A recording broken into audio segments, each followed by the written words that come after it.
You become what you think. In 1869, a 27-year-old man who had just graduated as a doctor of medicine from Harvard was going through a crisis of meaning. This was not the first time he dealt with adversity. Throughout his 6 years in medical school, his education was interrupted by different illnesses and bouts of depression. But this time it was worse.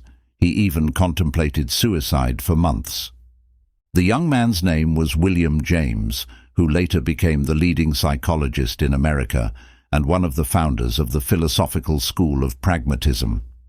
It took James 3 years to overcome depression, something he did by himself. To be clear, James wasn't just feeling down. McDermott, editor of the writings of William James, wrote about the severity of his mental state. James spent a good part of life rationalizing his decision not to commit suicide. During this time, James also had panic attacks and hallucinations. This wasn't new to him. His father faced the same agonizing things years before him. This fact made James believe that his condition was biological and therefore something he couldn't overcome. But in 1870, James made a psychological breakthrough after reading an essay by Charles Renouvier, a French philosopher. In his journal he wrote, "I think that yesterday was a crisis in my life. I finished the first part of Renouvier's second essays and see no reason why his definition of free will, the sustaining of a thought, because I choose to when I might have other thoughts, need be the definition of an illusion. At any rate, I will assume for the present, until next year, that it is no illusion. My first act of free will shall be to believe in free will." This realization is at the core of pragmatism, the school of philosophy that James and Charles Sanders Peirce founded years later. James realized that we have the ability to choose one thought over another. In other words, we can control what we think. However, James doesn't say we can control our consciousness. When we sit down and observe our thoughts for a few minutes, we will notice that a lot of things flow through our mind. The thoughts are just there. Nothing we can change about that. But since we have free will, we can decide which thoughts we focus on.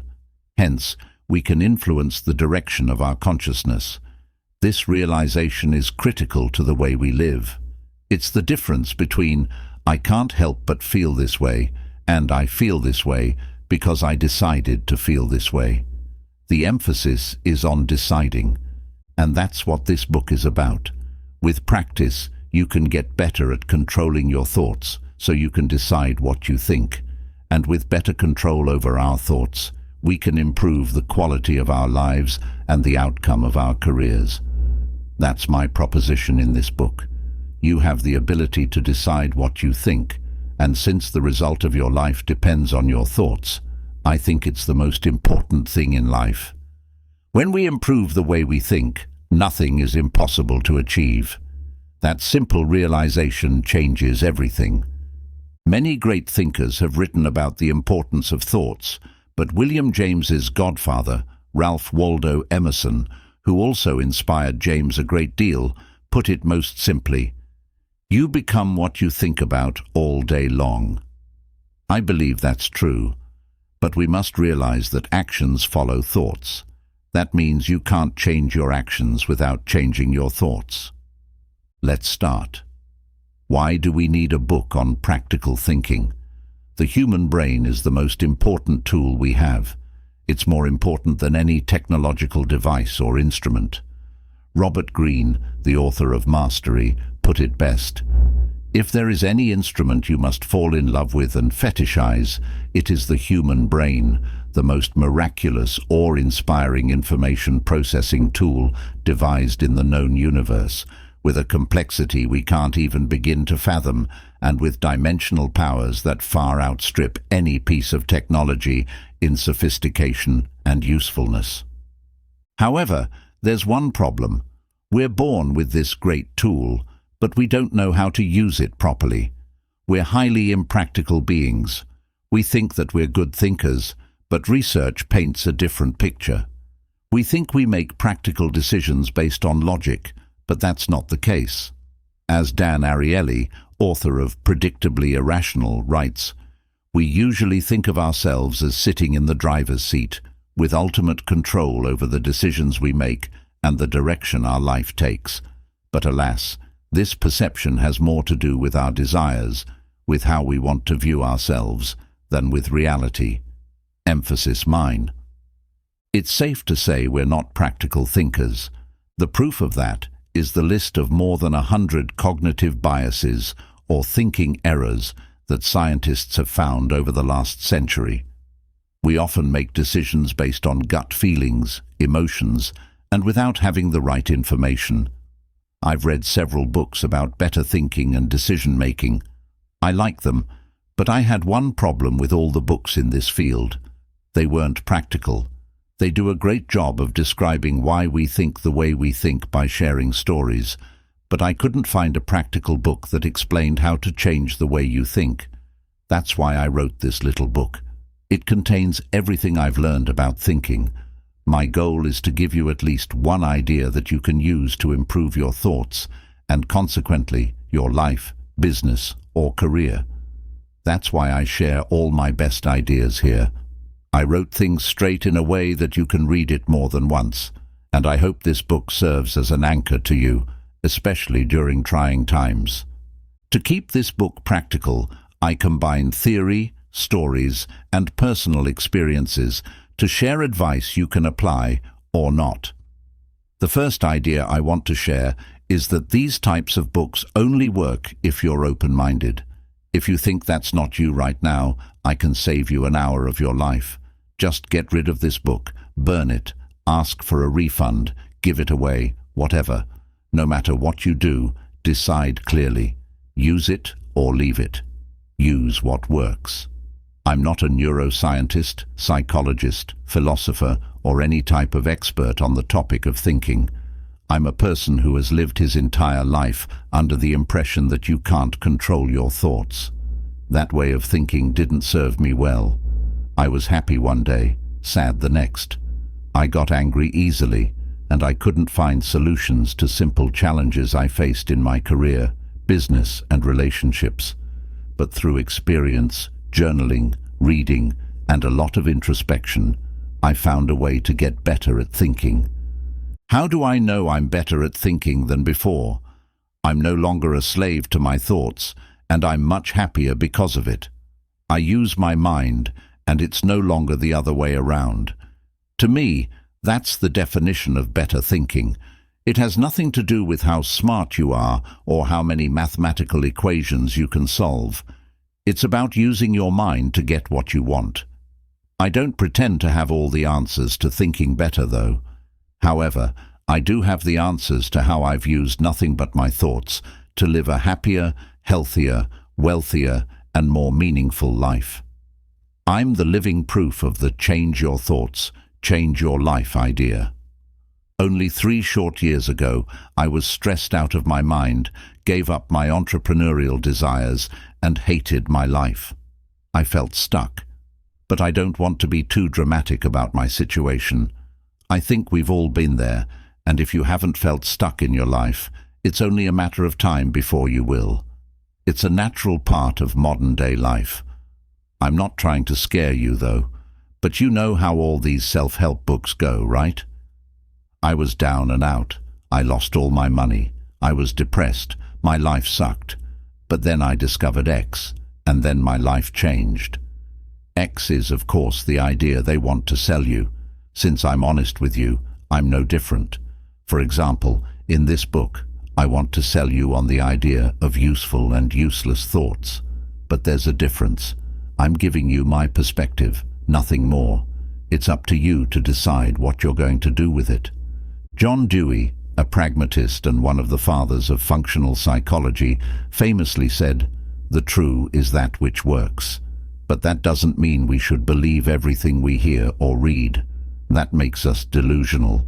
If we want to think straight at all times, we must stay grounded, look at facts, listen to other people's perspectives, and only then draw practical conclusions. Clear thinking requires training. I view the mind as a muscle that requires regular training to keep strong. One way to train your mind is by learning new things, but I always thought that learning ends when your education ends. For some, that's when they leave high school. For others, it's when they get their bachelor's or master's degree. During our time in school, we learn new skills, ideas and theories that change the way we think and operate in the world. But once we've established a way of thinking, we hardly change it.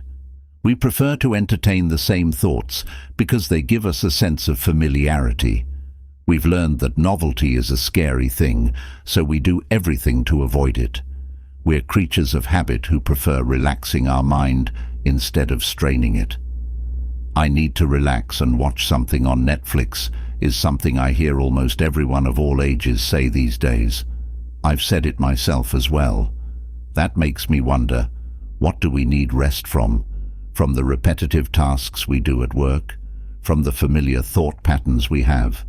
If you really think about it, we hardly strain our minds unless there's a specific reason, like a test or exam we have to take. Otherwise, we often think, what's the point? Well, the point is to train your mind, just like you train your body to keep fit.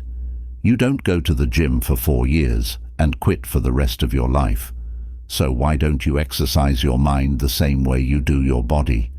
What's more, the mind is the single most important tool you have, and if you want to use that tool properly, you must train the mind. Stoic philosopher Epictetus put it best. The life of wisdom is a life of reason. It is important to learn how to think clearly. Clear thinking is not a haphazard enterprise. It requires proper training. The problem is that we don't know how. We must get proper training, as Epictetus put it. For most of my life, my thoughts were out of control. I never thought about thinking. If you asked me to draw my thoughts, it would look something like this. That mess you see up there is how the inside of my mind looked like. It was pure chaos, just a mush of positive, negative, sad, happy, and above all, confusing thoughts. I always thought to myself, why can't my brain stop? Where's the pause button? Looking back, I didn't know how to use my brain as the wonderful tool it is. From chaos to clarity. In 2014, I moved to London from Leeuwarden, the Netherlands, the city where I grew up. I went from a city with 100,000 people to a city where 7 million people live. Things were harder than I expected, especially when it came to finding a place to live. After doing research and talking to my new co-workers, I learned that it was almost impossible to find an apartment in a short period without getting ripped off. Instead, I decided to rent a room, which was a lot easier, for 3 months. I decided to explore different areas in London that were within an hour commute by public transportation to my work. That was my plan, and everything went well, at first. After 2 months, I found a small and affordable one-bedroom apartment in Oldfield in southwest London. I had planned everything. I cancelled the lease of the room I rented and signed the lease for the new apartment. My parents and brother even drove over from Holland to help out. And because I didn't have much stuff, we could just use their car to move my things from the old place to the new place, which were only 10 minutes apart. In my mind, this would be the deal.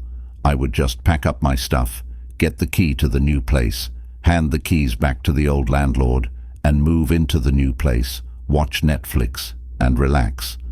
Also, I expected to do everything on the same day. Well, things didn't go as planned after all. My new landlady changed her mind last minute and decided not to rent out her apartment. She told me this a day before the day I planned the move. All of a sudden, I had no place to live and had an SUV full of my things. That night, in my parents' hotel room, I panicked big time.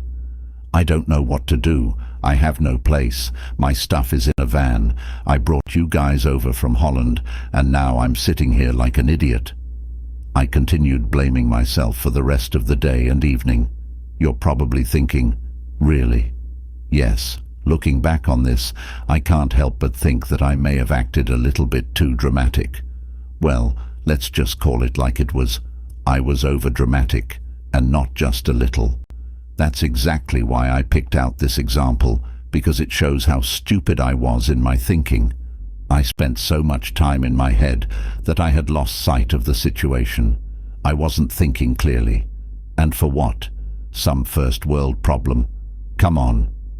The next day, I woke up, and with the encouragement of my parents and brother, I decided to stop feeling sorry for myself and to start finding a solution instead. I said to myself, think straight.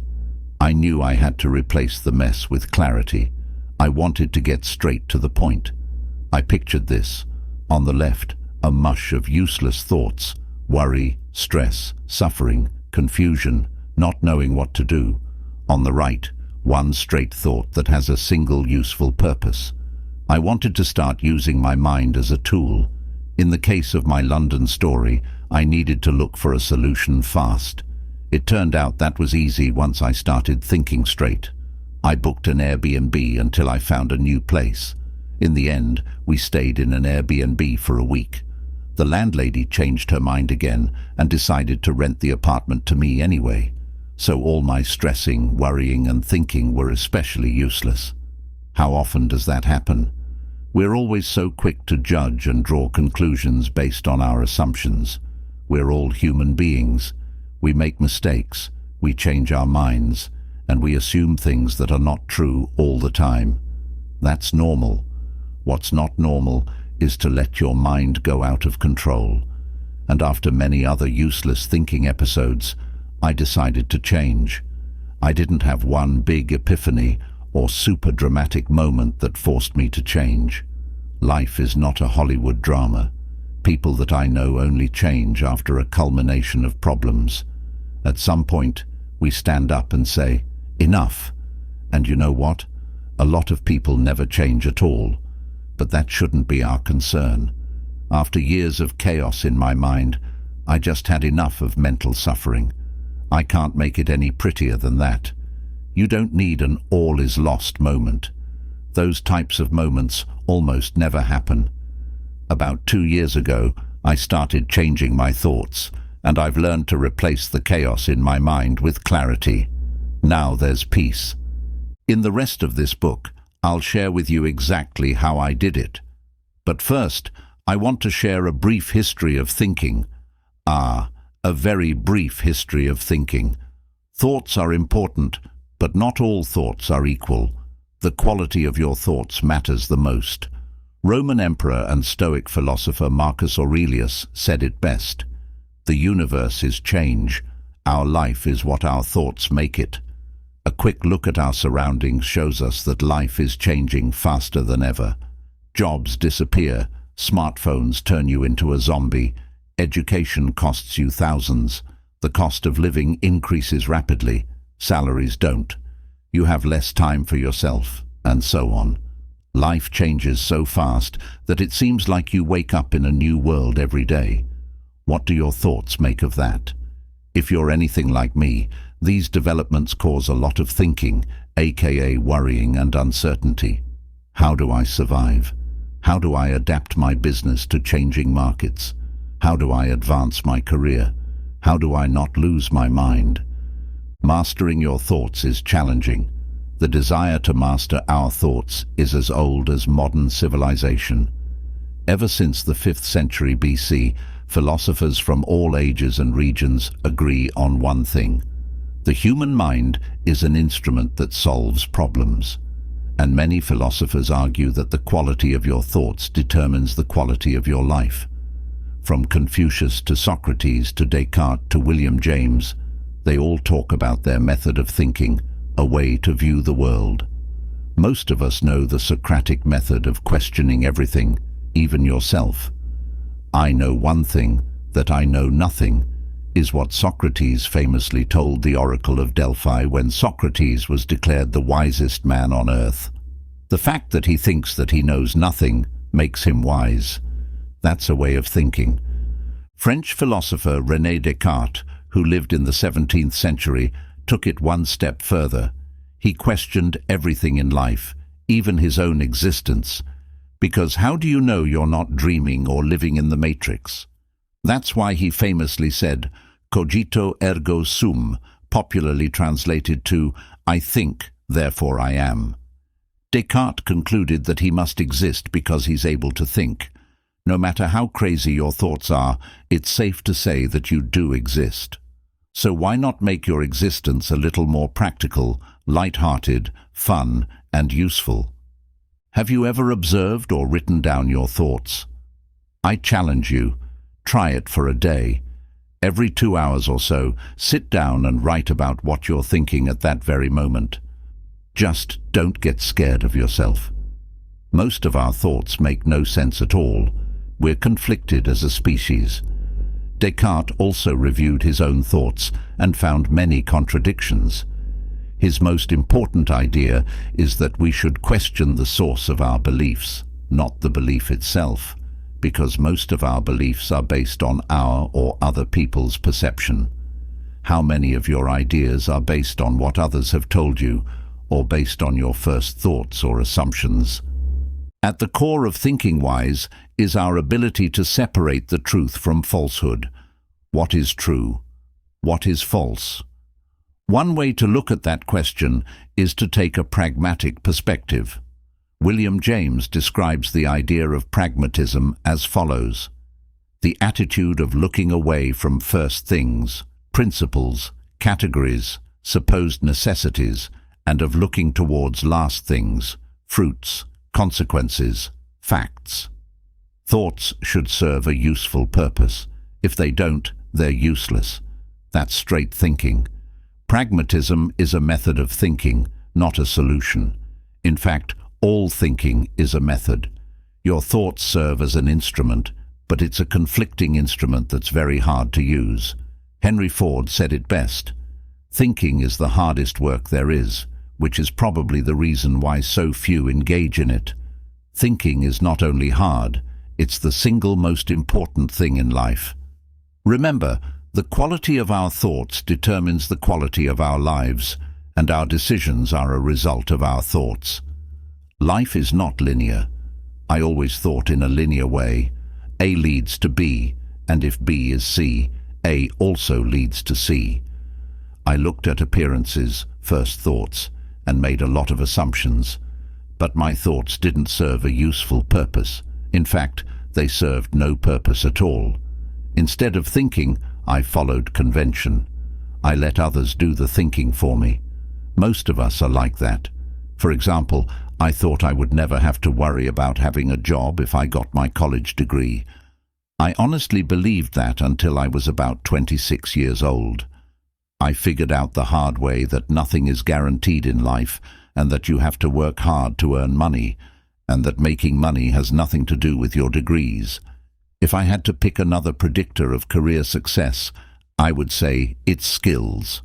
The better you are at something, the more value you can provide to others, and the more money people are willing to pay in exchange for your value. Also, achieving a goal never happens linearly.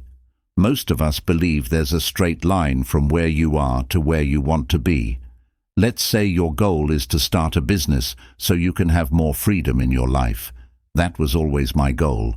I thought I would just work on it until I achieved it. But that's not how it worked out. I had to take a lot of detours. I worked for many other people in between. I also started businesses that failed. Understanding that life is not linear helps us to change the way we think along the way. I got discouraged a lot and almost quit. Now I realize that things often don't go according to plan. That helps me to think of backup plans or alternative options to get closer to my goals. Another personal goal of mine was to invest in real estate. When I lived in London and Amsterdam, that was difficult for me because I didn't have enough capital to get started. So instead of putting a lot of pressure on myself to make more money and sacrifice the quality of my life, I started looking elsewhere. After researching growing real estate markets, I ended up in my hometown. Prices were low, I knew a lot of people, the population was increasing, and the city invested a lot in new businesses and education. 2 months after I decided to look elsewhere, I bought my first deal there. The point is that there are multiple ways to achieve your goals. Also, if everyone is doing one thing, that often means you shouldn't. Connect the dots. Your brain is constantly working, even when you're not actively thinking. Apart from managing all the vital functions of your body, the brain also scans every piece of information that comes in. The brain compares it with other information that it has already stored. Your brain searches for similarities and differences between that information. That's how we think and use our brain to come up with new ideas. The brain consists of many small networks of neurons that connect to other networks, like this. Just the basic understanding of how my brain works helps me to understand how I can nurture it. I don't worry about finding a direct application for information I acquire. I feed my brain with knowledge that I'm curious about, and that diverse information might be stored in different networks. But as long as I connect the dots later, I'm okay with that. Like Steve Jobs said, you can't connect the dots looking forward. You can only connect them looking backward. So you have to trust that the dots will somehow connect in your future. If you want the dots to connect in the future, you have to make sure you form dots in your brain. The only way you form dots is by learning, doing, making mistakes, reflecting, or anything you can do to feed your brain with the input it needs to give you the output you want. Filter your thoughts. There's too much information in the world for our brain to process, so we're forced to filter it. If we don't, we go nuts. And in that filtering process, we develop shortcuts to ease the cognitive load of making decisions. These shortcuts are called heuristics. A heuristic is a strategy we derive from previous experience with a similar problem. One heuristic that everyone knows is trial and error, a strategy for finding answers to problems we face. It's also a way of thinking, but trial and error is not always the most practical strategy. If we relied on trial and error to build a career, we would probably die before achieving that goal. Life is too short for applying trial and error to everything. Another heuristic that's not practical is social proof. We often make decisions based on what others do or say. And my favorite heuristic is familiarity. It says that past behavior that led to good results is not a guarantee for future results. The familiarity heuristic also explains why we favor things and places we know over novelty. It's one of those things we see every day. We eat the same things, we walk the same route, we make the same mistakes, and we complete the same tasks at work over and over again. And then we complain that our lives are stuck or boring. No wonder. You're making decisions based on familiarity. But who says that familiarity is always a good thing? It's good for certainty, but to achieve a breakthrough, you need something different. Making decisions based on heuristic techniques may ease the cognitive load, but they are far from practical, and often heuristics lead to unsatisfying outcomes. If that's the case, take it as a sign that you must change something. Instead of relying on heuristics to filter information and make decisions, rely on the main idea of pragmatism. True is what works, but don't take it too literally. Taking drugs works for me, is what a contentious friend told me after I shared this idea with him. And he's right, you can't take this idea too literally. But what can you take literally in life? Take the platitude, good things come to those who wait, for example. I don't have to explain that it doesn't mean you should sit at home and wait forever until good things happen. Look at the true is what works idea as a filter that you can apply to all the information that goes into your brain.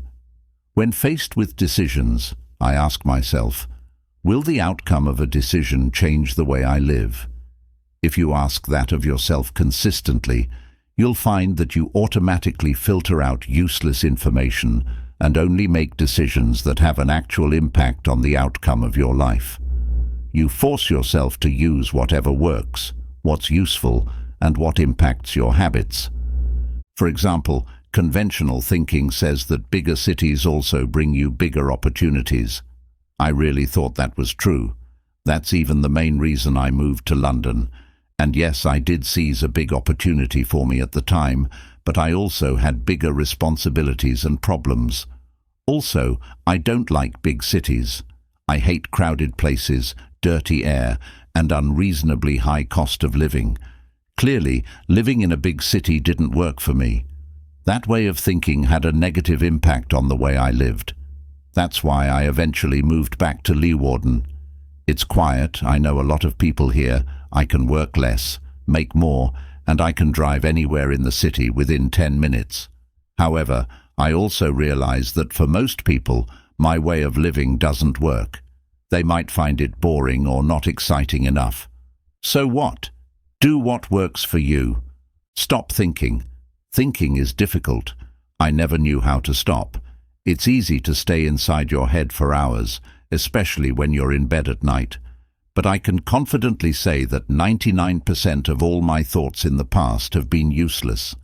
I didn't do anything with my thoughts most of the time. I didn't solve a problem, nor did I try to understand difficult ideas or concepts from books. I spent a lot of time in my head doing this. I called that thinking.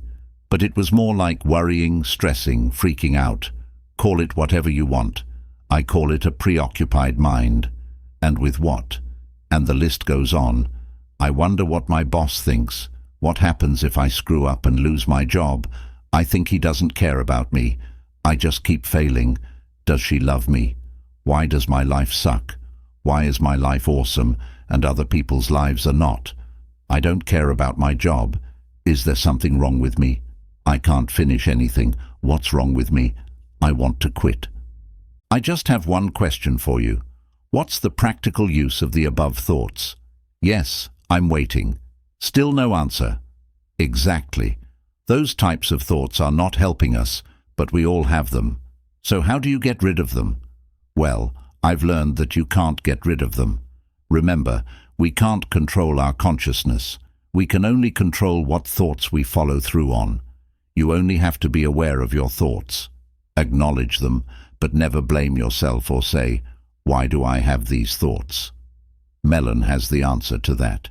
It's better to be aware of your thoughts and decide what you will ignore and what you will give importance to. For example, the thought of quitting whatever I'm doing in my life has been on my mind as long as I remember. When I was in high school, I wanted to quit and just find a job.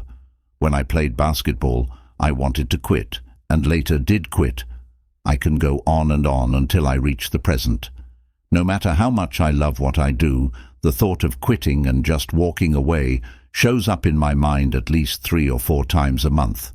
In the past, those thoughts cost me many nights of sleep. About 2 years ago, I had enough. I wanted to quit thinking, so I started becoming aware of my thoughts instead of always acting on every single thought I had. You don't control me, I would say to myself, like a weirdo. But it works. I'm much calmer and happier because of it. When I want to quit, I still listen to it because sometimes it is a sign, but more often it's just fear, and I refuse to surrender to it. And neither should you. Inside your control versus outside your control. If you want to have useful thoughts, here's a rule of thumb. Only think about things you can control. That automatically eliminates about 99% of your thoughts because there's very little you control in life. Only focus on what you control. Things like your desires, actions, words, intentions. What's a useless thought? Anything out of your control and without a useful purpose. Do you ever think about the past? That's the perfect example of a random thought that lacks a purpose. Unless you're reflecting on a past decision or mistake you made, in the case of reflection, you're doing something useful. But other than that, every thought about the past serves no purpose. From that point of view, it's useless. Ever fantasize about the future? That's also useless. I've discovered 2 main types of useful thoughts. Thinking about how you can solve problems. A problem is just an unanswered question. Put your brain to use and think about how you can solve problems. There are a lot of those on this earth. Understanding knowledge. That means this. Try to internalize knowledge and think about how you can use that knowledge to improve your life, career, work, relationships, etc.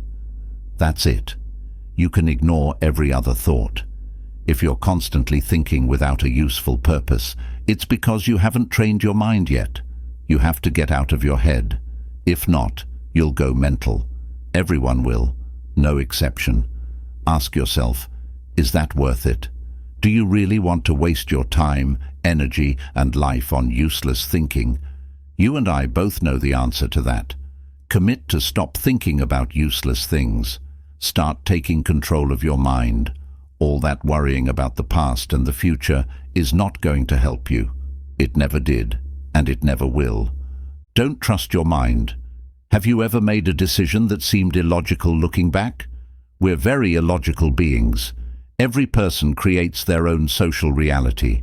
The way you view the world is completely subjective because we all have cognitive biases. The concept of cognitive biases was introduced in 1972 by two psychologists, Amos Tversky and Daniel Kahneman. A cognitive bias is a systematic thinking error that impacts judgments and, therefore, our decisions. My favorite cognitive bias is the attentional bias. It's scientific evidence for the idea that your life is a result of your thoughts. The attentional bias states that our perceptions are affected by our thoughts, and naturally, our perceptions determine our actions and decisions, which make up our lives. If you have negative thoughts, you also have a negative perception of life. That's what it says. Our mind might be illogical, but it's also simple at the same time.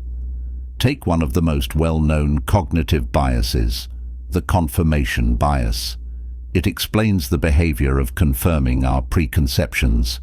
If you believe in something, you will try hard to find information, clues, and signs to back that up. In other words, you do everything to prove you're not wrong. Instead of looking at facts, you look at beliefs. And that's what all cognitive biases do.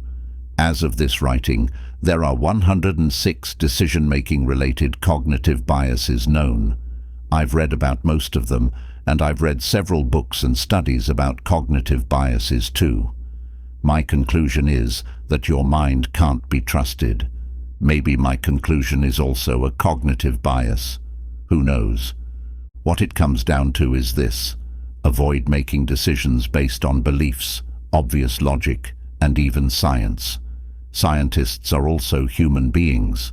That means they have their own cognitive biases.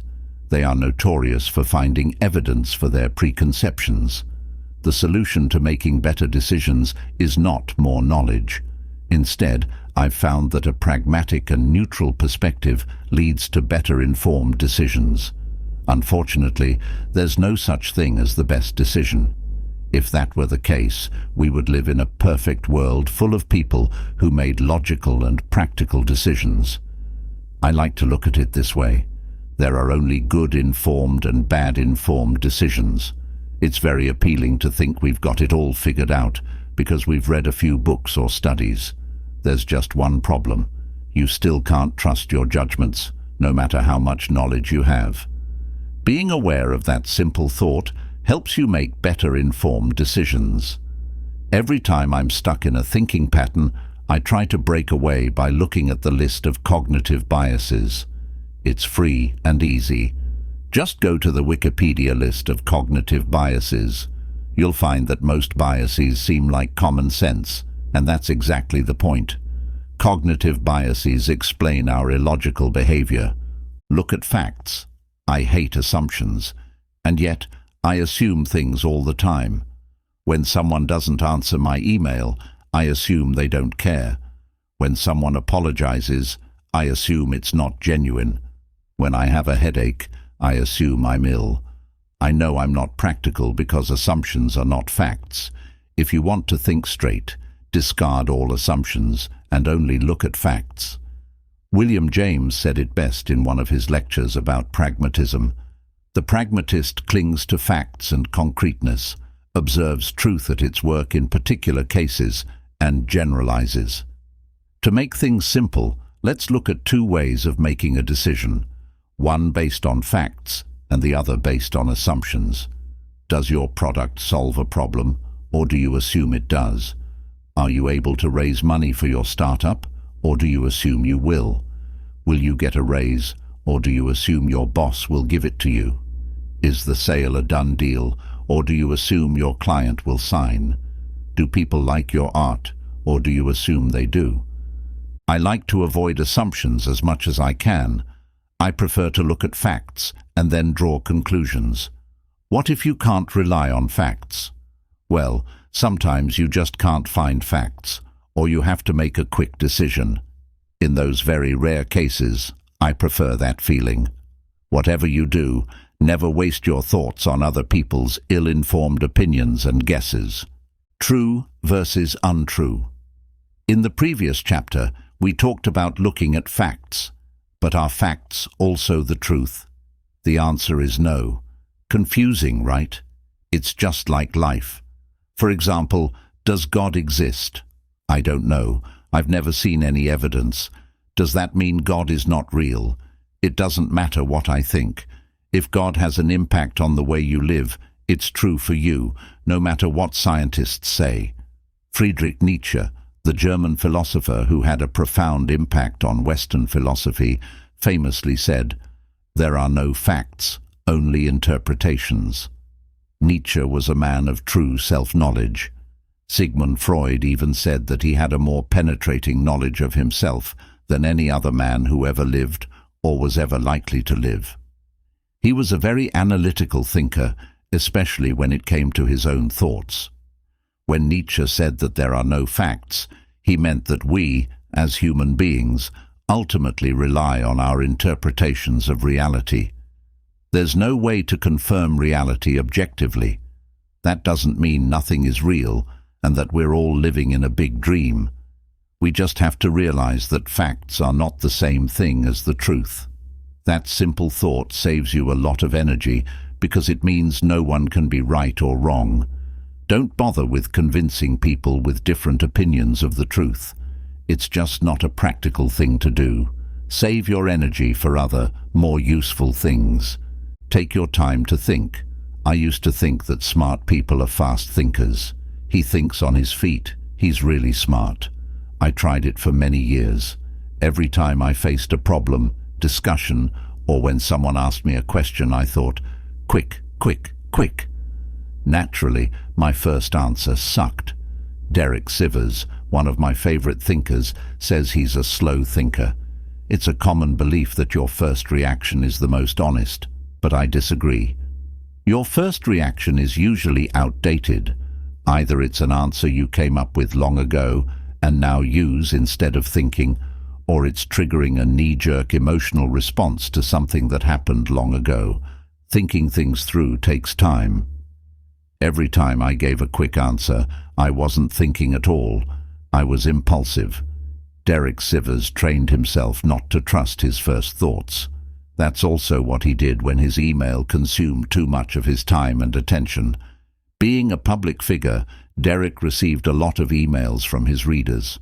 Most of them contained quick 5-minute questions. But as he says, if you get 100 of those questions, that adds up to 8 hours in a day. After answering 192,000 emails between 2008 and 2016, Derek knew he needed to do something about it. So he planned to go off the grid like a modern-day Henry David Thoreau. I was going to go hardcore, shut off all email and social media, and make myself unreachable to all but a few close friends and colleagues. It felt like the only solution. That was his first thought. But then, I realized I could remain reachable as long as I don't answer questions, is what Derek writes on his blog, https://sivers.org. Slow. I'm glad he didn't act on his first idea. His second idea is much better. I've emailed Derek myself in the past, and I think what he does makes a big impact on people's lives. What I'm trying to say is that when someone asks you a question, It's okay to say, "I don't know." You can also say that to yourself. I've often been too hard on myself because I didn't have an instant answer to my personal problems. That doesn't make you dumb, it makes you human. Why are we even afraid that people think we're stupid? It's the perfect example of slow thinking. Instead of following your instinctive, "I'll prove them," you can take a step back and ask yourself, why do I even want to come across as smart? If you really think about it, it doesn't matter what others think of you. I think it's always better to take your time to think. If others think that makes you stupid, they are the ones who are. No more quick decisions. Shall we book a business trip to Thailand? Are you interested in a speaking gig at Company X? Should we renovate the kitchen? Do you think we should fire John Doe? How about hiring another sales executive? Just a few questions others have asked me recently, and you know what? Just as I like to take time to think deeply about my challenges, I also take time to think quick decisions through. Every time I said yes to a speaking gig, interview, or giving a seminar, I didn't think about it for long. When things are in the future, we're more likely to say yes. That trip is planned for September. It's now March. That's ages from now. And without thinking about it, you commit to a 5-day business trip or family vacation. But when September comes, you're either in a great professional flow, have other, more important commitments, or are in the middle of something else.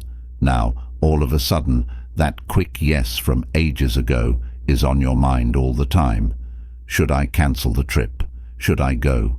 Should I go for 2 days only?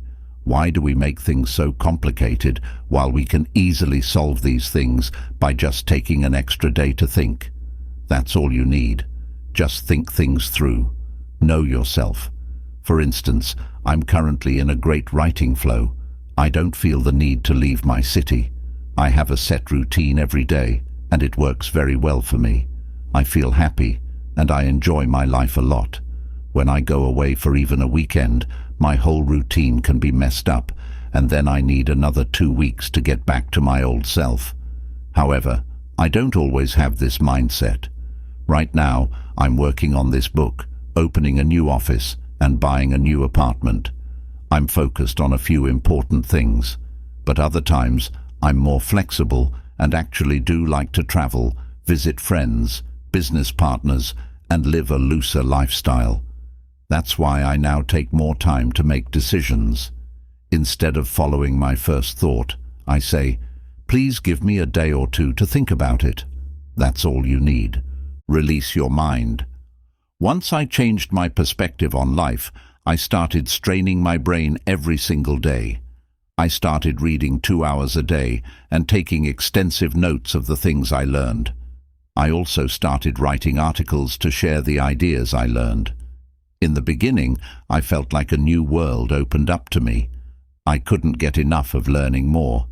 I bought new books every week and devoured every piece of new knowledge I could get my hands on. But after a few weeks, I had a mental breakdown. All of a sudden, my mind froze up.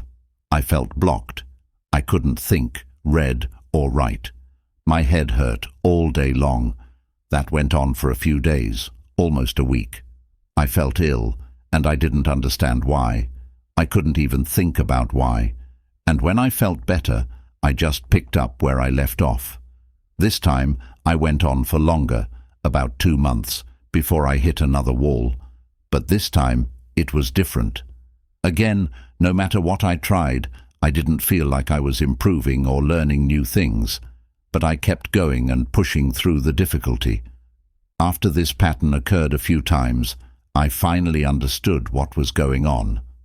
Training your mind happens in stages, and before you can move on to the next phase of your learning development, you have to get through a wall. I believe that both learning skills and developing yourself happen in stages. At the beginning of a new stage, things are easy to learn because everything is new. But the closer you get to the end of a stage, things get more difficult. In my case, I got headaches, but I wasn't near the end yet, because after a short setback, I got back at it again. At some point, you hit a big wall. That's the mental breakdown. It's also a point at which you want to give up whatever you're trying to achieve, writing a book, starting a business, changing your career, or leading a group of people. When you hit a wall, everything stops. The book all of a sudden seems useless, the business seems to fail, the career you want seems unreachable, and the people have stopped taking you seriously. All is lost. I've learned to train my brain to take this as a positive moment. When I reach a wall, I know I'm close to the next stage of my development. Instead of giving up, I'm happy. All I need to do is to take a break, rejuvenate, and let my mind recover. I hang out with my friends, play some table tennis with my brother at our office, listen to my favorite artists like Jay-Z, Bob Dylan, Kendrick Lamar, or Bon Iver, watch movies, a lot of them. I just take some time to relax and let my brain get stronger while I'm not thinking or working on anything. And then I get back to where I left off. I use my energy to break through the wall, and it always works. Draw your thoughts. Before we invented language, we communicated and thought in images. But for many centuries, words have been our primary way to communicate, and that's why we also think in words. When I think, I talk to myself. And when I take notes, I also talk to myself.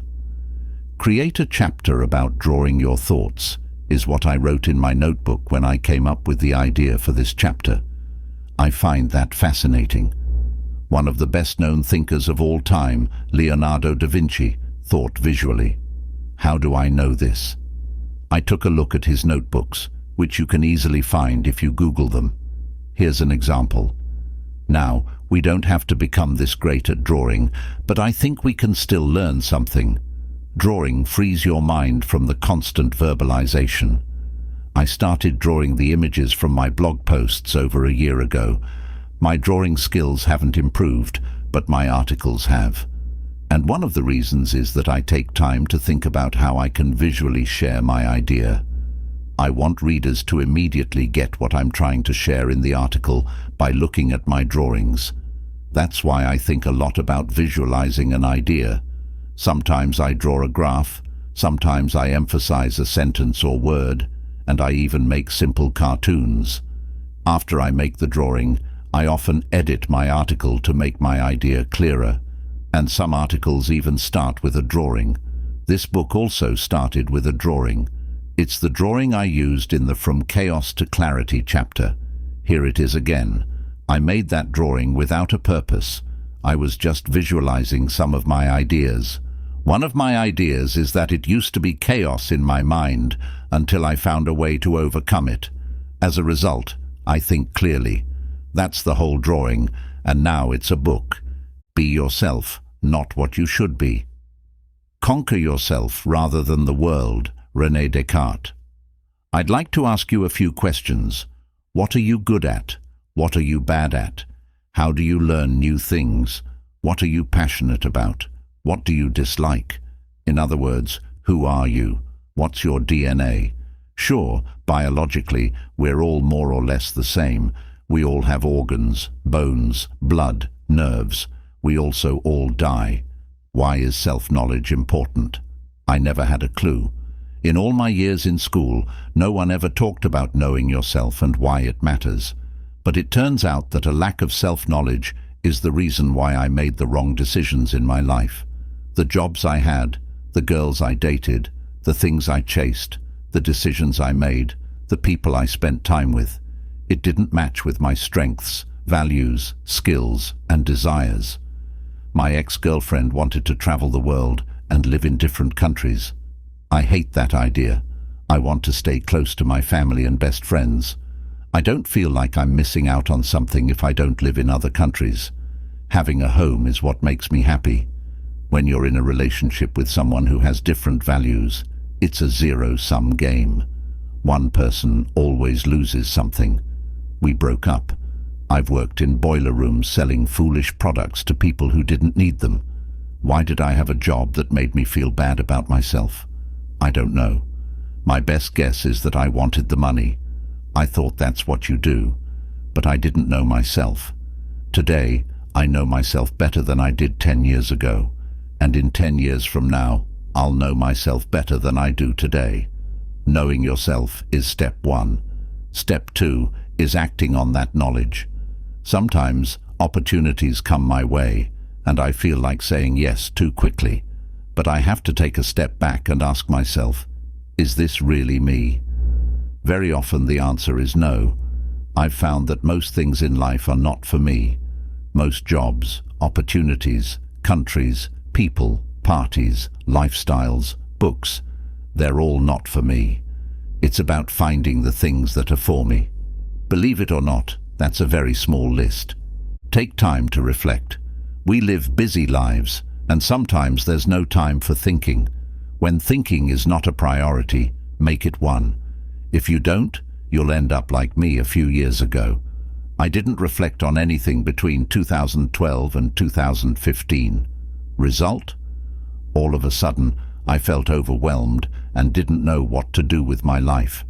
I had a true internal crisis on my hands.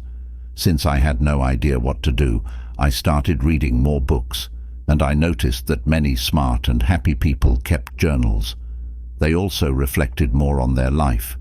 More specifically, they reflected on the things they learned, mistakes they made, and the goals they achieved. When I started daily journaling, I began with writing my own autobiography. It's not meant for publication, it's meant for reflection and learning. If you don't know what to write about, write your life story. I'm sure you'll learn more about yourself with every paragraph you write. I journal and make sure to read my notes once a week. That's all I mean when I talk about reflecting. I do it for 3 reasons. It helps me to uncover my mistakes so I can avoid them in the future. It helps me to value my progress when I read my past achievements, to get my thoughts in order so I can second-guess myself. That helps me to make better decisions. In short, I journal and reflect because it's useful. My money rules. One of my friends told me he hates his job. I asked him why he didn't take any action. "I need the money," he said. I automatically knew that he assumed that the only option for him is to quit. The reason is that we become too dependent on something when we give it too much importance. There's a simple solution to devalue the value of money. I live by these 5 rules. That's what I've done for the past 3 years, and I haven't had a single thought about money. Actually, that's not true. I still think about money. Everybody does. But as soon as I think I have enough money in my savings account, I stop thinking about money. No matter what happens, if you have enough money to survive for 6 months, you'll figure it out. There's only one condition: invest in your skills. It's naive to think we'll always be able to find a job or make money. It takes effort, but since when is that a surprise? I just made sure I invest my money instead of spending it. Investing money is not only about investing in the stock market or in real estate. I have no problem paying $3,000 for a new laptop because it's a tool I use to do my job, and that makes me money. Also, I'm never cheap when it comes to buying important things.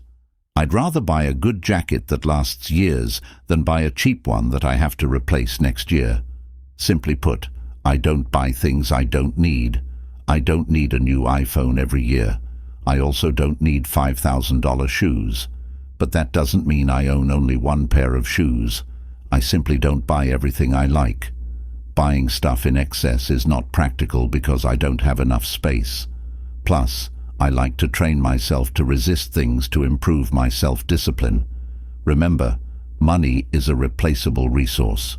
When you're out of it, you can earn it back. You can't say the same for time. Don't spend too much time thinking about money. Don't try to think your way out of everything. This doesn't make sense at first sight. But when you think too hard, you often come up with bad ideas. That's because you can't actively think your way out of everything. We've all had good ideas while taking a shower. That's because we're not actively thinking. It's good to let your attention wander and stop thinking. This is also a part of controlling your mind. You have the ability to decide when you want to let go of your thoughts. Similar to relaxing your muscles when you lay on the couch after a tough day, You can let loose of your thoughts. You can do that in many different ways. Some like to take a yoga class. Others prefer to meditate every day. The medium doesn't matter. I've learned that there are many ways to relax.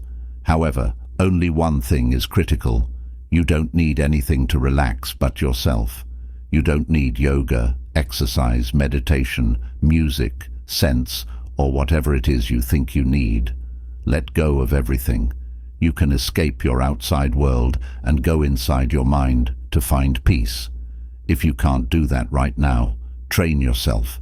Become aware of your thoughts, observe them, and let them go. That's the whole process. You can do that anytime, any place. You don't need a different scenery or class to do those things.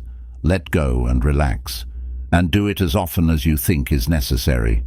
You'll find that the moments you're not thinking are just as important as the times you are actively thinking. Be unconventional. I've grown to hate conventional thinking, not because I want to be different, but because conventional thinking gives you conventional results. I don't like that. And if you like conventional results, you wouldn't be reading this book. Let's examine decision-making for a second. The most conventional method for decision-making is to create a pros and cons list. Benjamin Franklin is the first who documented this method. He wrote about it to his friend Joseph Priestley in a letter to him in 1772. And today, we create these lists all the time. What are the pros and cons of quitting my job, breaking up with my boyfriend, taking this job offer, buying a new car, starting a business? And then we take a sheet of paper, draw a line in the middle of it, and start listing the pros on the left and the cons on the right, or vice versa. Even though I like the simplicity of this method, I stopped using it after one of my friends recommended me to create one of these lists when my first relationship hit a rough patch.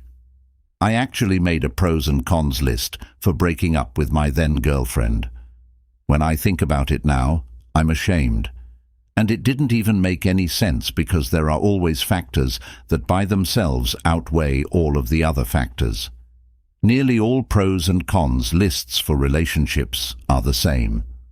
Pros of staying in a relationship: having someone to share everything with, you can have sex, go on holidays, etc. Cons of staying in a relationship: less free time for myself, getting in fights, going to in-laws, etc.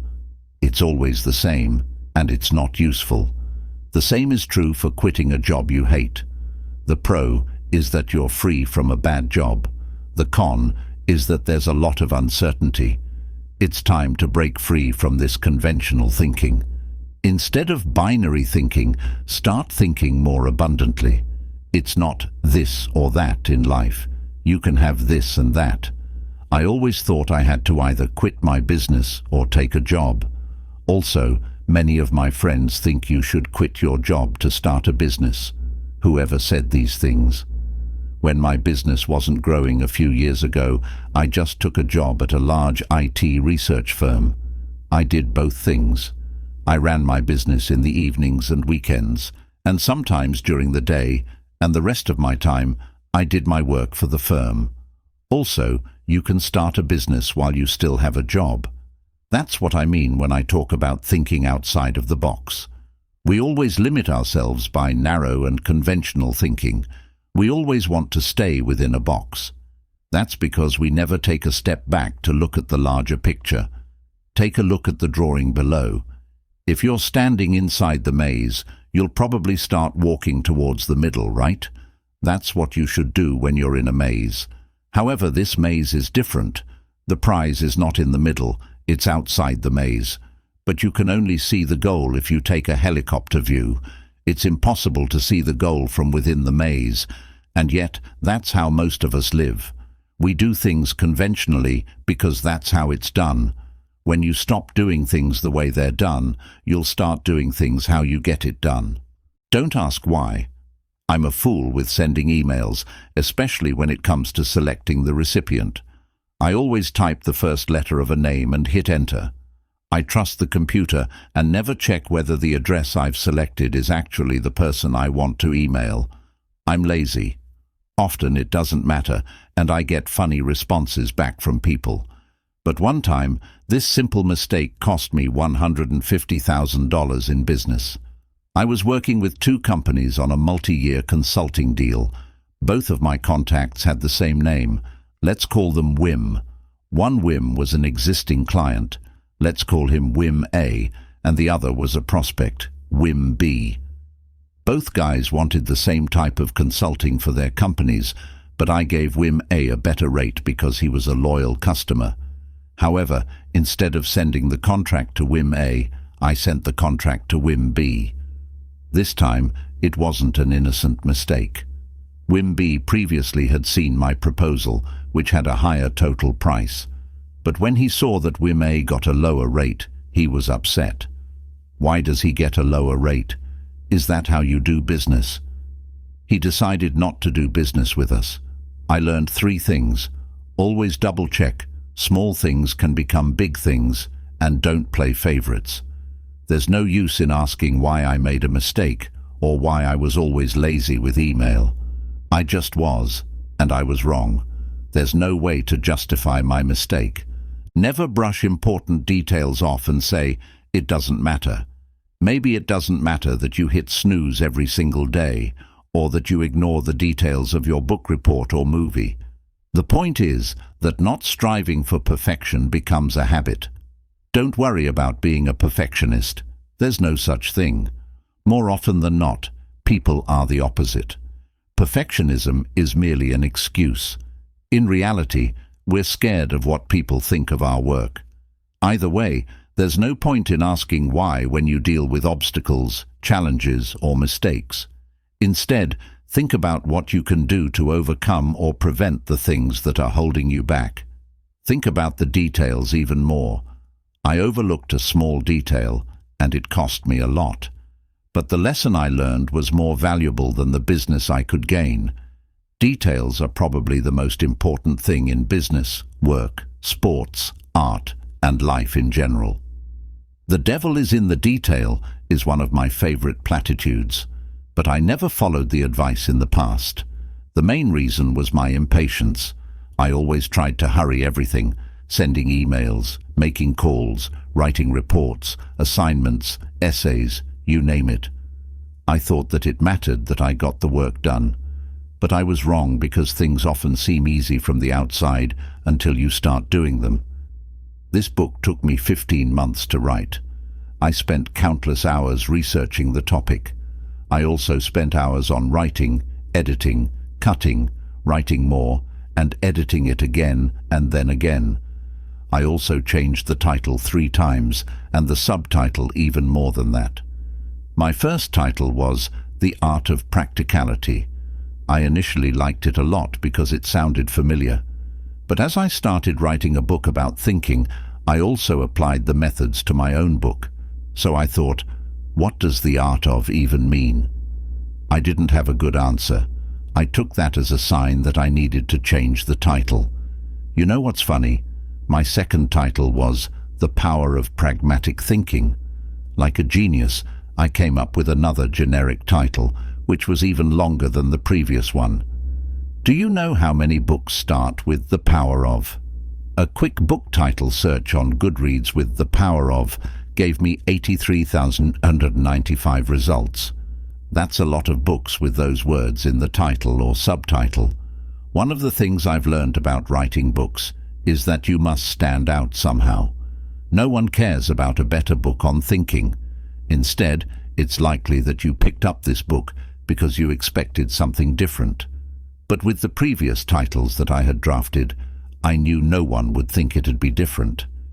2 weeks before I published Think Straight, I started promoting it on my site and social media, and quickly my readers became excited. Soon, emails like these came pouring in. Can't wait for the book. Well done. I am so excited to read your new book. What a determined person you are. I look forward to Think Straight. I love my readers.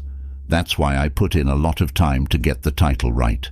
At that time, no one had read the book, but based on the title, readers were already excited. And that was my goal. To everyone who emailed me before the launch, I hope I delivered. Thinking about details is nothing more than doing your job. If you're a writer, your job is to write the best book you possibly can. If you're a designer, your job is to create the best design you can. You're not here to write one book and call it quits, or to design one product and retire. If you want to grow financially, spiritually, mentally, you must revisit the details all the time. Never underestimate or overlook details if you want to do a job right. And if you don't, it's better not to do it at all. Take thinking out of the equation. I don't want to become someone who only thinks and never acts. In fact, the only reason I think is that I want to do more with my life.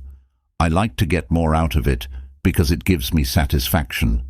That's why I don't like to think on an average day. Sounds paradoxical, right? You say you should think better, but now you're saying you're thinking less yourself. That's exactly what I'm saying. Improve the quality of your thoughts so you improve the quality of your actions.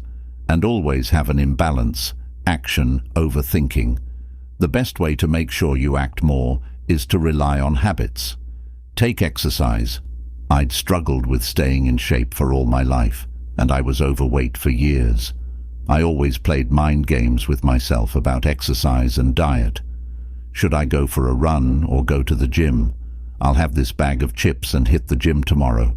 What day should I exercise? Mondays, Wednesdays and Fridays, or maybe Tuesdays and Thursdays? That's too much useless thinking. Instead, I've made a few basic rules. Exercise at least 30 minutes a day, every day. Don't burn yourself out. Don't go all out. Eat healthy, no junk food. Don't consume more calories than you burn. Keep track of what you eat and how much you exercise. When you combine a few rules, you have a system, and a system helps you to take the thinking part out of the equation. The only thinking you need to do is when your system doesn't give you the results you want. If my system would make me feel bad or gain weight, I would rethink it. And even if it works, a system is never perfect. That's why I regularly think about what I can change or how I can improve my systems. Don't live with regrets. Growing up, my grandmother was always around. She was a very kind person, maybe too kind, because she made many sacrifices in her life for her parents, brothers and sisters, husband, and later on, her children. That's also a part of life. You can't live together and build a strong family without giving. But the biggest sacrifice she made was to live in the Netherlands for the last part of her life instead of her home country of Iran. As long as I remember, she always talked about the past. Always. And especially during the last few years of her life, she almost cried every day because of regret. Fortunately, my mother, father, brother and I visited her often and cheered her up. But through the laughs, I could see the regret. It was always present. I've learned many lessons from my grandmother, mostly about kindness and the importance of having strong family values. But the most important lesson I've learned was that you don't regret what you did in life. You regret what you didn't do. And when my grandmother passed away in January 2015, I decided to live by that lesson no matter what. For example, I always thought I wanted to travel the world and live in different cities. I know it's not an original goal. I speak to a lot of people who love that idea of freedom and exploration. Why is that? I think a lot of it comes from pop culture.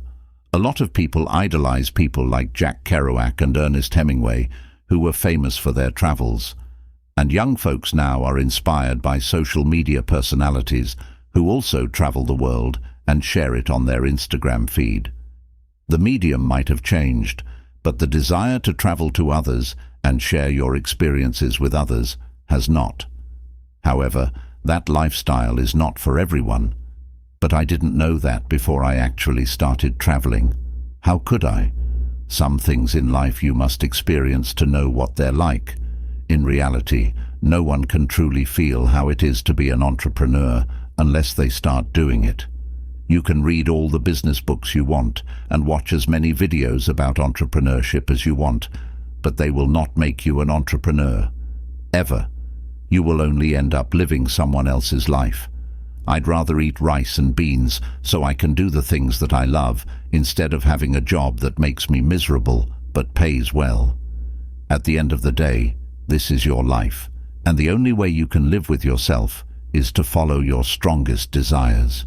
Just make sure you think straight, so you eventually act on those thoughts. Never look back. I hardly look back on life. I never daydream of the past. I don't look at old photos all day long. I don't even think about taking pictures because I'm too involved in the present. Sometimes I feel like most people are stuck in the past. They live their life in the past tense. Instead of enjoying a moment, they grab their phone and take a picture of it. Instead of living life through a lens, I prefer to be present at all times. Now, I must be honest that I fail to be 100% present. However, I intend to live now, and I know I'm successful because I never have the urge to relive the past. I'm too busy enjoying now. That doesn't mean I never stop to take a family picture. I just don't go around snapping millions of pictures that I will never look at again. Think about it. When do you have the time to take a look at all your memories? How many pictures and videos do you have? How many old documents, old diplomas, memorabilia, and other physical things do you have stored that remind you of the past? If you're having a hard time letting go of the past, let me make it easier for you. You'll never go into use your first iPhone that you've kept in your desk drawer for years. Edit that video from the weekend trip you took with friends. Look at your old school papers, essays and grades. Wear those old clothes you have in storage. Do anything with the object that reminds you of your first date. When we hold on to a lot of things in the past, they form an obstacle to living in the present. The only useful purpose I can think of for looking back is to learn. You can draw many lessons from looking at your past. That's why I like to journal. I regularly go back to my journal entries to understand my thought process at the time, especially when something doesn't work out the way I want. I go back and try to understand why. For example, in 2017, after 2 years of regular blogging and building up a newsletter with more than 22,000 members, I decided to start a paid membership site. Before I started the membership site, I contemplated it excessively. If I get 1,000 readers to support me with $5 a month, I can make a living off writing, training, and helping others. The paid members will get exclusive content from me. That's a good value proposition. That was my thinking process. I came up with the number 1,000 because of Kevin Kelly's seminal article, 1,000 True Fans. I also studied how other bloggers started their membership sites.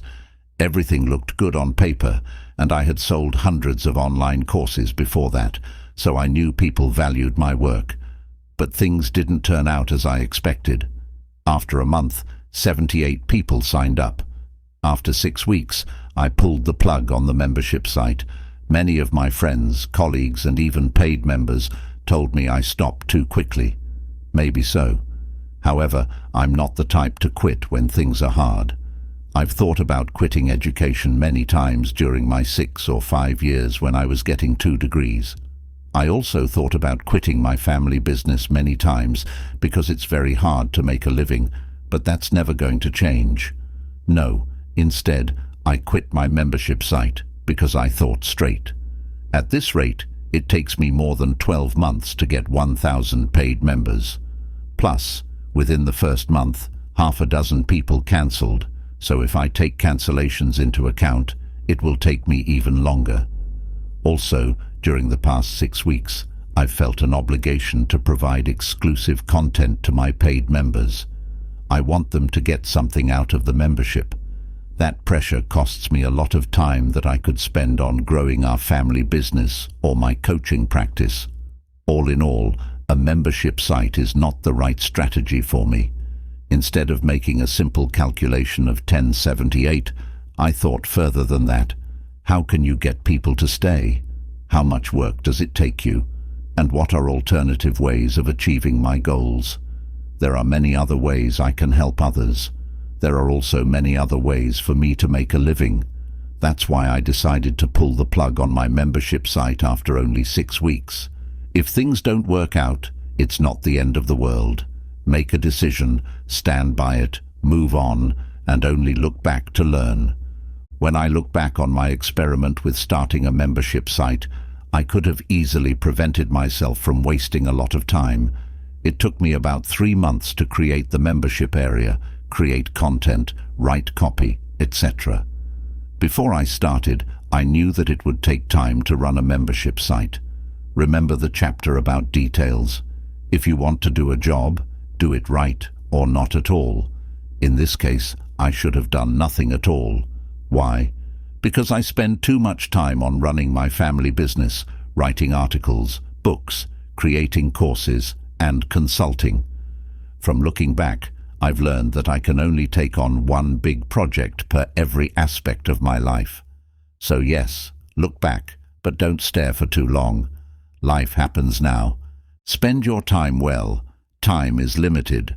Sooner or later, we all figure that out. And once we do, we start being more conscious of the way we spend our time. Thinking is a double-edged sword. It can help you, but it can also destroy you. The outcome depends on how you use your thoughts. Your mind is an instrument, nothing more, nothing less. In this book, I share how I've learned to use my brain more effectively. Sometimes you have to think differently, and there are times you must stop thinking altogether. It's up to you to decide when you should deploy which method. But no matter what you do, don't spend too much time in thought, because that's a waste of life. At the end of the day, thinking by itself is useless without action. But like we talked about earlier, action follows thought. Effective thoughts, effective actions. To clarify what I mean, I've made a list of what I think are effective thoughts. Making your life better, growing your career and business, visualizing your future, thinking of new ideas, solving problems, coming up with fun things to do with your partner, family, or friends.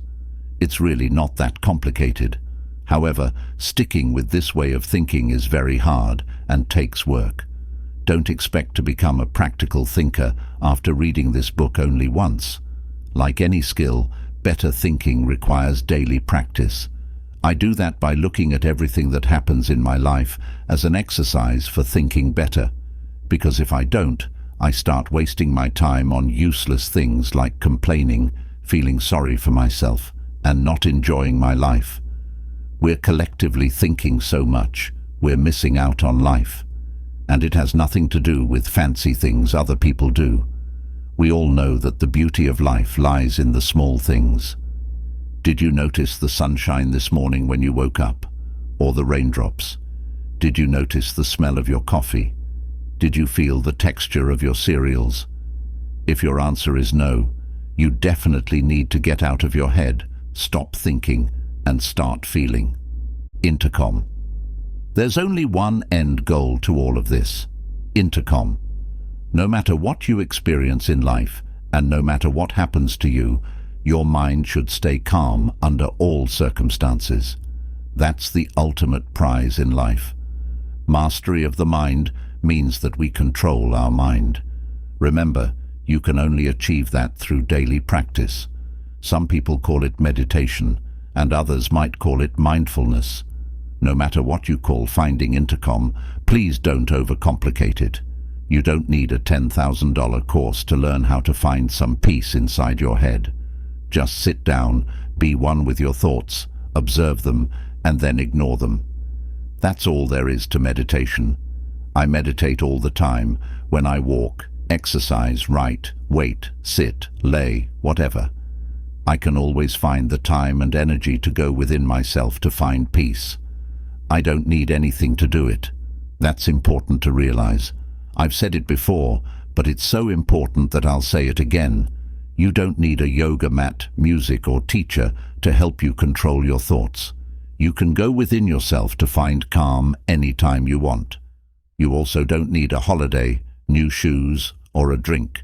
How do I know this? I control my mind. I decide what it does. So can you. Think beyond yourself.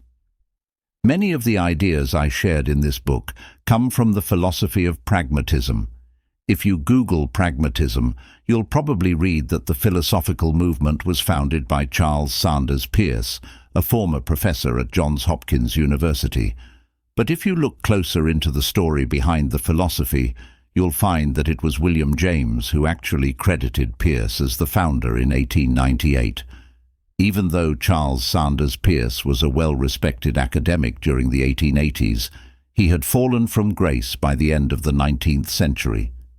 James and Peirce got to know each other during the 1860s when they were both students at the Lawrence Scientific School at Harvard. Peirce, once considered a prodigy of mathematics and logic, went on to become a professor at Johns Hopkins University, but he lost his position in 1884 due to a scandal involving his remarriage. It's truly a sad story. Peirce's first wife left him in 1875, and shortly after that, he became involved with another woman while still being legally married. However, his divorce became final 8 years later. During those 8 years, he lived with a woman he was not married to.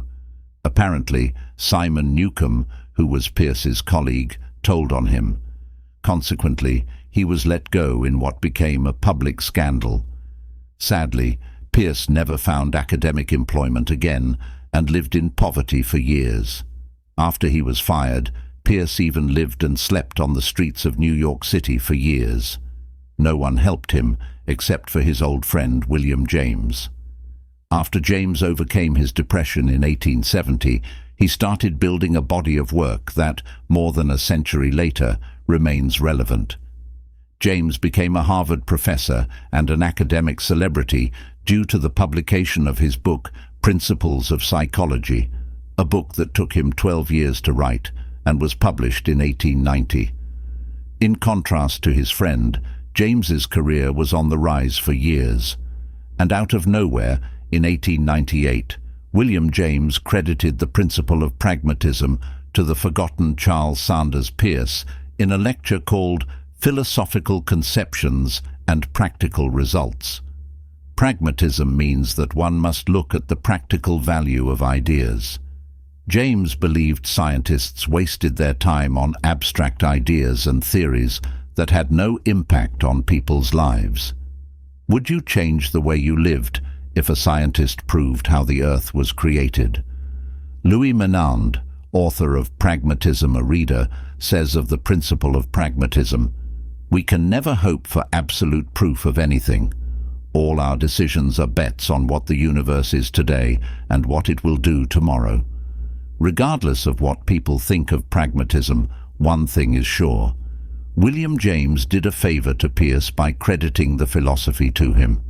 And that is exactly what makes James great. He didn't strive to take credit for something that he created because, without James's actions and promotion of pragmatism, the philosophy wouldn't exist, and Peirce would be forgotten. By that act, James did something meaningful.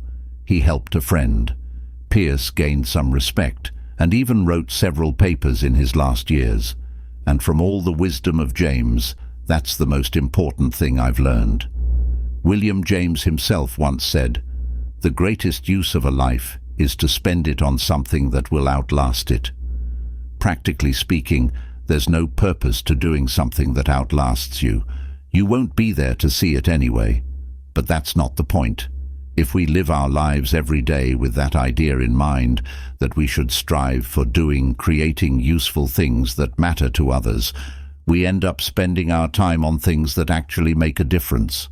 When you do that, life automatically has meaning to everyone.